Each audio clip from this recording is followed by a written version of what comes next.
12.3 비상계엄, 내란 사태에 대한 수사가 계속 진행이 되고 있습니다. 관련 보도도 쏟아지고 있는데요.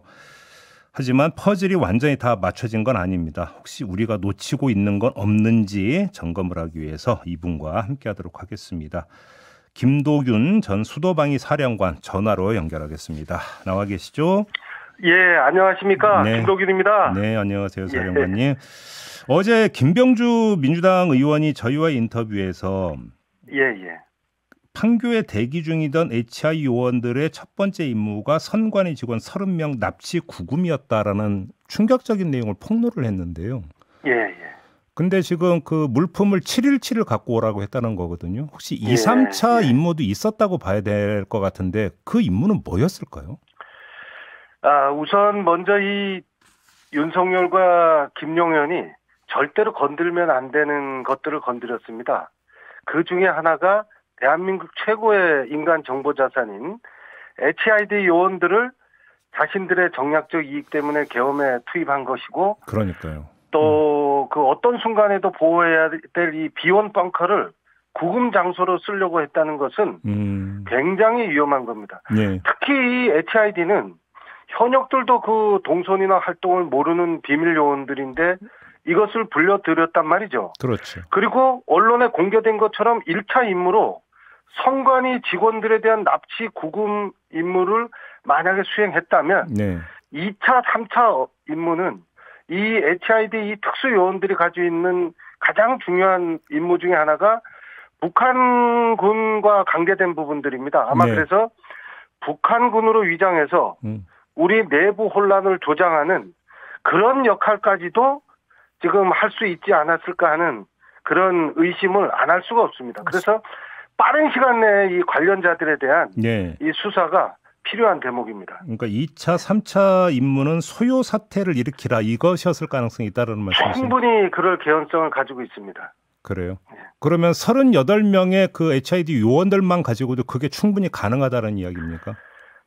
이게 혼란을 야기시키고 그다음에 그것들을 언론을 통해서 국민들에게 전달하는 그런 어떤 핵심적인 역할 수행을 고려하면 뭐 이 인원들은 그렇게 훈련되고 숙달돼 있기 때문에 아마 충분히 가능한 그런 요원들이죠. 알겠습니다. 조금 전에 JB타임즈에서 지금 우리 사령관님에게 여쭤보려고 남겨놓은 게 있는데요.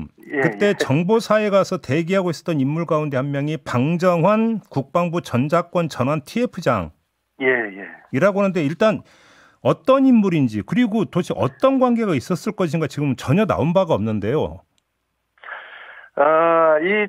방정환 전자권 전환 TF장은 말 그대로 국방부 정책실에서 김용현의 그 임무 지시를 받는 아주 실무적으로 중요한 그 장성직입니다. 그럼 오른팔 뭐 이쯤 된다고 봐야 되는 건가요? 충분히 그럴 수 있죠. 그러니까 그 현장에 이 인원을 보낸 것은 아마 김용현이 지시를 해서 투입될 가능성이 높고 거기 가서 관련된 사항들을 확인도 하고 또 현장에서 그 김용현의 지시를 또 전달도 하고 또 관련 내용들을 김용현에게 직보도 하는 그런 역할들을 충분히 아마 수행했을 걸로 보입니다. 이거는 또 무슨 말이냐면 이 인원의 직속 상관들이 국방부 정책실장, 국방부 정책기획관입니다. 즉 김용현의 지시를 받아서 움직이는 이 국방부 정책실, 이 정책실의 중요한 장성 3인방이 정책실장, 정책기획관, 방금 언급되었던 이 전자권 전환 TF장, 즉 정책기획 차장인데 이 인원들이 어떤 역할을 했는지 김용현으로부터 어떤 지시를 받았는지 이 조사가 필요합니다. 특히 그 국방부 차관이나 지금 국방부 법무관리관에 대한 그 제보도 지금 굉장히 많이 나오고 있습니다. 그래요? 제가 볼 때 국방부 관련 인사들에 대한 이 조사도 시급한 부분이라고 생각합니다. 법무관리관에 대한 제보가 어떤 내용인데요?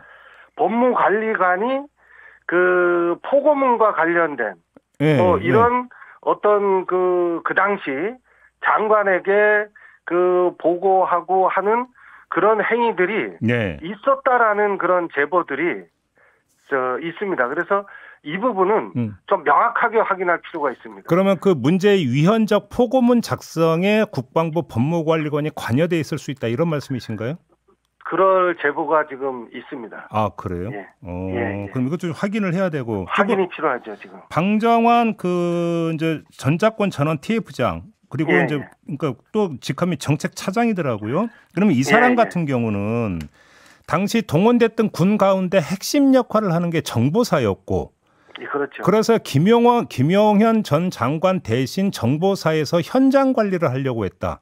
이렇게 이해를 하면 되는 거겠네요, 그러면? 충분히 그럴 개연성이 있습니다. 그리고 김용현이 아마 현장에 투입했을 가능성이 높기 때문에 김용현에게 현장 상황을 보고도 하고 또 지시도 받고 아마 그런 역할을 인원이 했을 겁니다. 제2 기갑 여단장도 이 자리에 있었는데 이건 어떻게 보세요? 정말 안타까운 현실이죠. 제2 기갑 여단은 정말 일본 축선에 위치한 가장 중요한 그런 부대입니다. 근데 만약에 이 기갑 여단을 개헌군으로 투입할 그런 의도가 있었다면 정말 용서받을 수 없습니다. 근데 이 기갑 여단이 어떤 부대입니까? 과거 12.12 사태 때도 서울로 들어왔던 이런 부대입니다. 그래서 아마 그런 사례들을 고려해서 이 김용현 일당이 무력 시 진압용으로 향후에 사용하려고 하지 않았을까 이런 생각이 듭니다. 이것은 절대 용서받을 수 없는 그런 행위입니다. 그러니까 저희가 이제 과거의 계엄 사태 때를 보면 탱크나 장갑차가 이제 서울 그 주요한 곳에 포스트마다 딱딱딱 이제 다 배치돼 있었잖아요. 그랬죠. 그러니까 그 역할을 하려고 했을 수 있다 이런 말씀이시네요. 그 당시에 이 제2 기갑여단이 12.12 사태 때 서울 현장으로 투입됐던 부대입니다. 근데 이 부대를 또다시 서울로 후방으로 빼서 그 개헌군의 역할을 시키겠다고 만약에 했다면 정말 용서받기 어렵죠. 그래요. 그런데 그런데 한 가지 걸리는 건 지금 휴가를 내고 갔다는 거잖아요. 정말 이 후배들이 이렇게 어리석고 한심한 인물들인지 정말 이 언론에 보도가 될 때마다 마음이 아픕니다. 어떻게 이렇게 대한민국의 장성들이 이 정도의 판단력으로 이 김용현의 동조했다는 것이 정말 안타깝고 선배로서 하여튼 책임을 통감합니다. 알겠습니다. 그럼 이거는 또 어찌 본다면 정반대 질문이 될 수도 있을 것 같은데 그때 공수부대 출동이 늦어졌잖아요. 근데 이게 어떻게 된 건지 이제 나중에 언론 보도를 통해서 확인이 되고 있는데 김종대 전 의원도 저희 인터뷰에서 밝힌 바가 있었는데 수방사 대령이 헬기 출동 목적을 물어도 답을 하지 않으니까 헬기 진입을 거절을 했다. 이 내용이 이제 확인되고 이제 보도가 됐어요. 근데 제가 여기서 갖고 있는 궁금증이 이진우 수도방위 사령관이 지금 가담을 했었잖아요. 그렇죠. 핵심 가담자죠. 수방사령관은 가담을 했는데 수방사 대령은 헬기 진입을 막았다. 그럼 도대체 수방사 시스템이 어떻게 되는 거예요? 요거는 충분히 그럴 개연성이 있는 것이요. 비상계엄 선포 자체가 보안을 유지하다 보니까 아마 소수에게만 계엄 사항이 공유됐을 겁니다.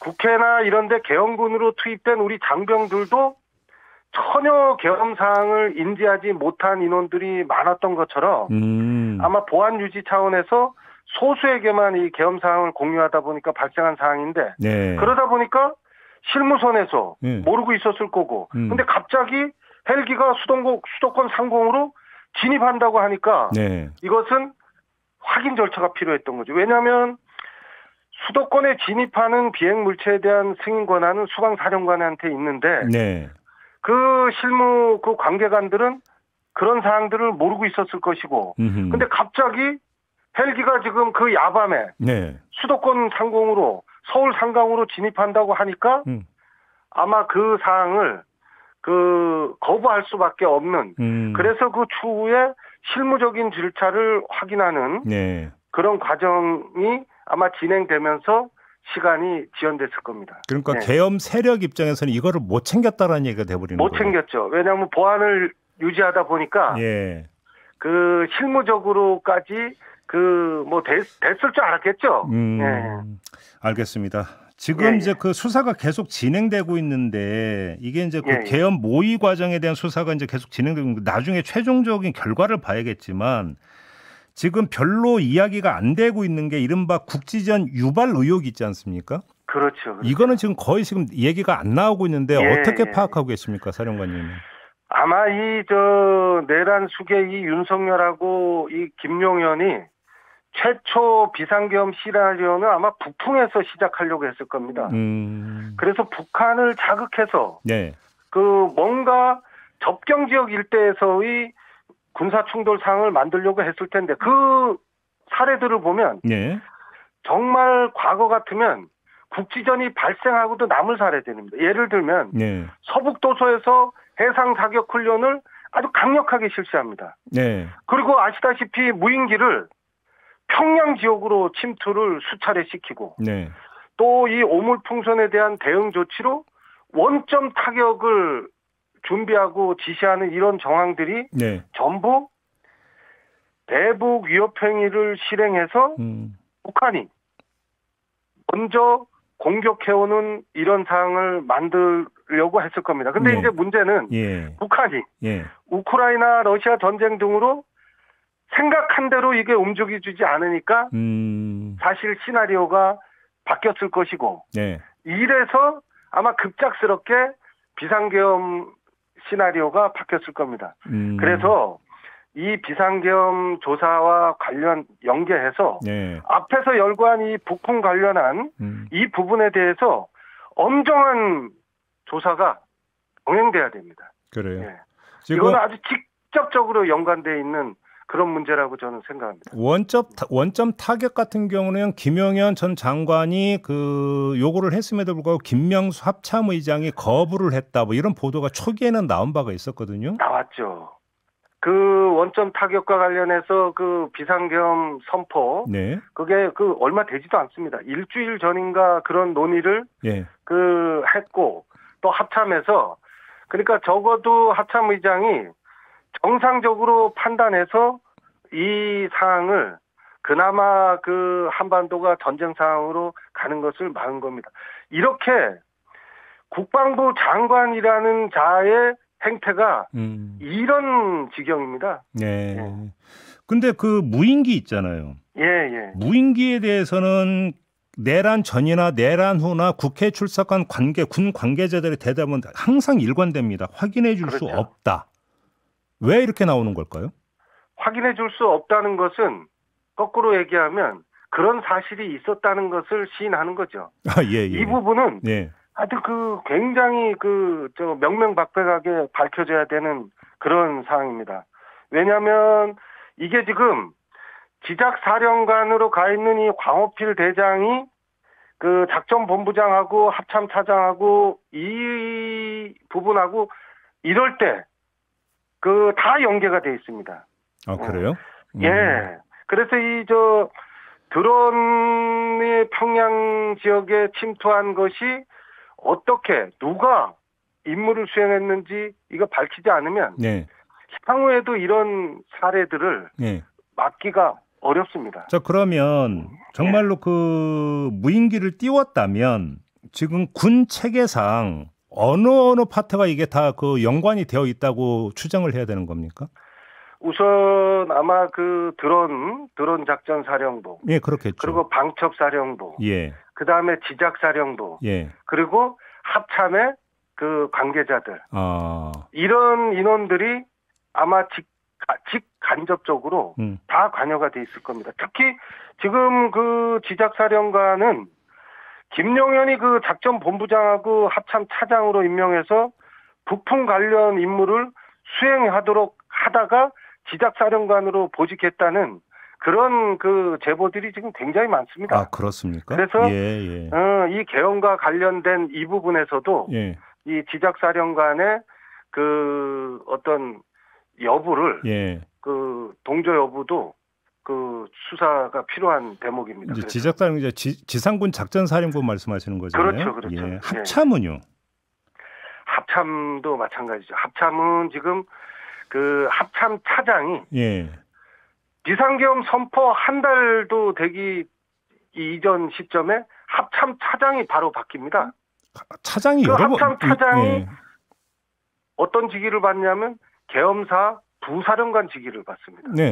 이 얘기는 뭐냐면 계엄 업무에 합참 차장이 관여됐을 가능성이 굉장히 높습니다. 이 합참 차장으로 보직된 이 정진팔 장군하고 방첩사령관 여인영은 굉장히 절친한 동기로 사실 알려져 있고 이 두 명은 과거에 김용현이 구사단에 작전 참모할 때 신뢰받았던 작전 장교의 인연으로 끈끈이 이어져 있는 인원들입니다. 그러니까 김용현 입장에서는 합참에 이 인원을 합참 차장을 배치해서 아마 그 계엄 사항을 그 이렇게 끌고 가려고 하지 않았을까 하는 부분입니다. 그래서 아마 합참 차장 이 정진팔 장군도 이 계엄 사항에 아마 직접 간접 관여돼 있을 그런 개연성이 굉장히 높습니다. 근데 우리 군이 정말로 평양에 무인기를 띄웠다면